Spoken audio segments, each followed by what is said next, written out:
My bene seer na 'n lang dag se stap. Eendag toe hulle my gaan aflaai, ry ek saam die bakkie 'n vinnige draai. Ons het die heeltyd bokke gekry. Ek kap toe en dit was die einde vir my.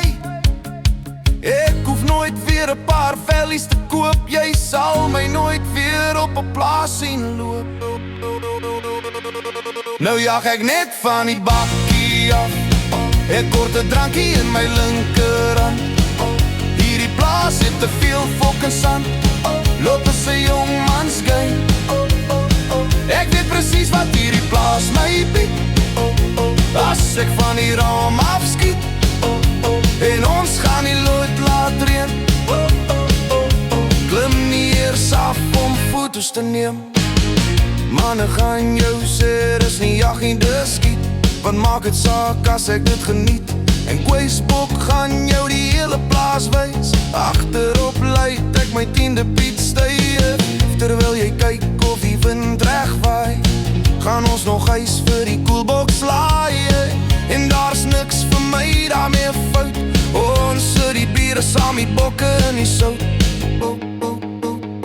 Nou jag ek net van die bakkie af. Ek kort 'n drankie in my linkerhand. Hierdie plaas het te veel fucking sand. Loop as 'n jong mans game. Ek weet presies wat hierdie plaas my bied. As ek van die raam afskiet en ons gaan die lood laat reën. Klim nie eers af om foto's te neem. Ek gaan nie my kop daaroor breek.